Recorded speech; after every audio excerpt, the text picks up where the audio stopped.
जोधा अकबर की कहानी जो इतिहास के पन्नों पर लिखी जाने वाली थी, उसका आगाज हो चुका था। वो आगाज जो दो इंसानों को ही नहीं बल्कि दो धर्मों और संस्कृतियों को करीब लाने वाला था। समय अधिक नहीं है हमारे पास मंत्री जी। आज रात से ही सारे प्रबंध प्रारंभ हो जाने चाहिए। मंडप और सभा स्थल भी आमेर की प्रतिष्ठा के अनुसार होना चाहिए। समय कम है, ऐसे कोई बहाने हम सुनना नहीं चाहेंगे। सारे प्रबंध हो जाएंगे कुंवर साहब। किसी को कोई अवसर नहीं मिलेगा कि कोई कमी निकाल सके। और हाँ, सावधान रहना होगा हमें। माना ये जगह आमेर के निकट है, मगर ये आमेर नहीं है। सुरक्षा एकदम चाक चौबंद होनी चाहिए।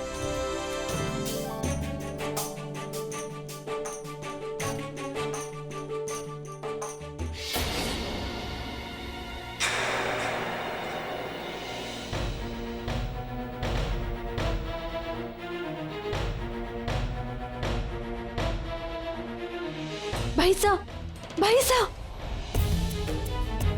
जोधा, भाई साहब, वो मुगल, उन मुगलों ने घुसपैठ कर दी है। लगता है जलाल को पता चल गया है कि हम सब सांभर में हैं।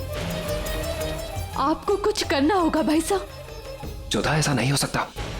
ये तुम्हारा भ्रम है। मुगल यहाँ कैसे आ सकते हैं? जलाल भी तो आमेर में आ ही गया था ना भाई साहब। और आप तो जानते हैं हमारी आंखें भ्रमित नहीं हो सकती हैं। जोधा, थकान के कारण अच्छे लोग भ्रमित हो जाते हैं। तुम जाकर विश्राम करो। कल का दिन बहुत लंबा है। बहुत सारी रीतियां, विधियां और कर्मकांड होने हैं। अगर तुमने विश्राम नहीं किया तो हमारी बहन का चेहरा मुरझाया हुआ लगेगा। जोधा, विश्वास रखो, सभी सैनिक सतर्क हैं। यहां कोई मुगल नहीं आ सकता। भाई साहब, मुगलों से हमें डर नहीं लगता, पर हमें भय है जलालुद्दीन का। वो बहुत क्रूर है। उसने पिछली बार हमारे साथ जो कुछ भी किया उसे हम भूल नहीं सके हैं भाई साहब। और कोई बड़ी बात नहीं है कि वो हमारे विवाह में विघ्न डाले, क्योंकि उसे अब तक तो पता चल ही चुका होगा कि ये विवाह बापू साहब मुगलों से आमेर की सुरक्षा के लिए कर रहे हैं।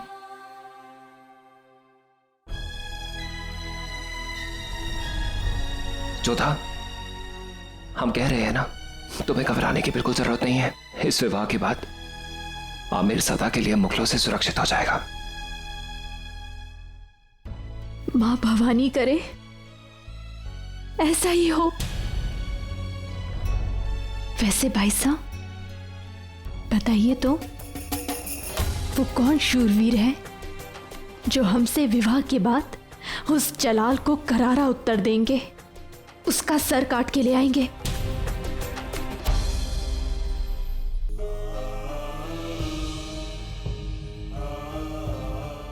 जोधा,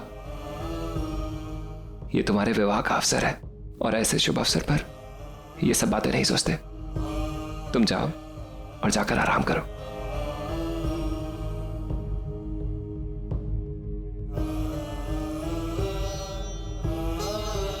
कैसे बताऊं तुम्हें जोधा, जलाल से ही विवाह हो रहा है तुम्हारा।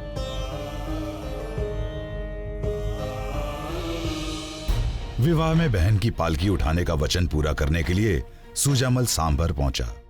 चलिए यहां से, तुम लोग जाओ, हम नहीं आएंगे। आप ऐसा कैसे कर सकते हैं? क्योंकि हमने जोधा को वचन दिया था आमेर की रक्षा करने का, अपने भाइयों की रक्षा करने का, और वो वचन हम पूरा नहीं कर पाए। जो कार्य हमें पूरा करना चाहिए था वो कार्य अब जोधा पूरा कर रही है, पर अब हम उसे दिए हुआ दूसरा वचन अवश्य पूरा करेंगे। हम अपनी बहन जोधा की डोली अवश्य उठाएंगे। और ये कैसे कर पाओगे कुंवर साहब? डोली जलालुद्दीन के खेमे में जा रही है, पकड़े गए तो यही डोली आपकी कहीं अर्थी ना बन जाए। हमें परवाह नहीं, भले ही हमारे प्राण क्यों ना चले जाए, पर अपना यह वचन अवश्य पूरा करेगा सुजामल। तुम लोग जाओ, हम अपना वचन पूरा कर कर ही लौटेंगे।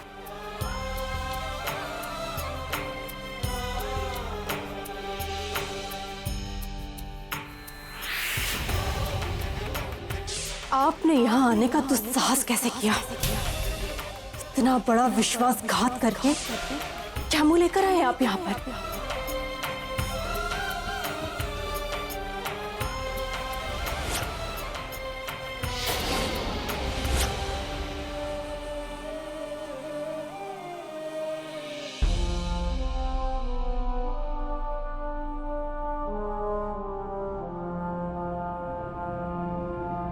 शहनशाह सलामत, आमेर के तीनों शहजादे आपके हुजूर में पेश खिदमत हैं।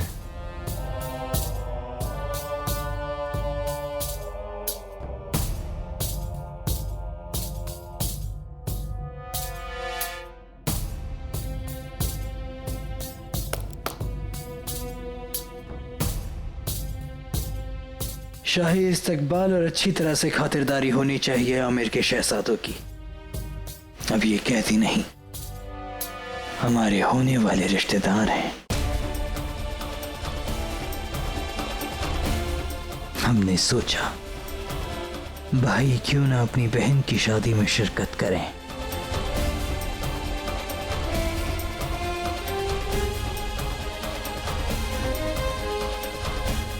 इसीलिए आप सबको यहां बुलाया है ताकि भाई अपनी बहन जोधा की ओर से इस शादी में शामिल हो सके।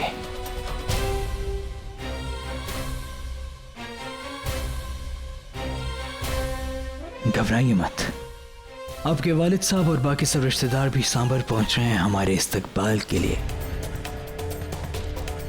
और हम चाहते हैं कि आप तीनों भी मुगल बादशाह के निगाह में तहे दिल से मौजूद हों। शरीफुद्दीन, आजाद कर दीजिए इन्हें पूरी इज्जत के साथ और पूरे आरामात के साथ सांभर तक पहुंचा दीजिए। जो हुक्म शहनशाह। चलिए।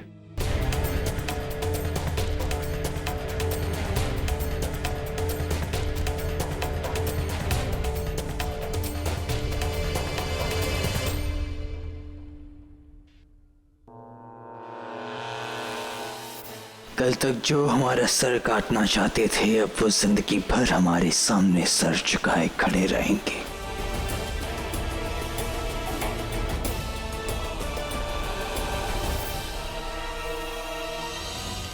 बहुत मोहब्बत है आपको अपनी शमशीर से शहनशाह। सर्दी हो, गर्मी हो या बारिश, आफताब भी भले निकलने से चूक जाए, पर आप अपनी शमशीर का रब्त और रियाज करना कभी नहीं भूलते। जलाल आमेर की राजकुमारी जोधा से शादी करने के लिए काफिले के साथ पहुंच तो गया, लेकिन उसने अपने हर दिन के तलवारबाजी के अभ्यास को नहीं छोड़ा। ये शमशीर नहीं, हमारी जिंदगी का हम सफर है। तब से हमारे साथ है जब से हम एक शहनशाह नहीं थे। अगर हमने इसका साथ छोड़ दिया तो हम एक शहनशाह नहीं रहेंगे। तुम भी तैयार हो जाओ, आज हम रियाज तुम्हारे साथ करेंगे।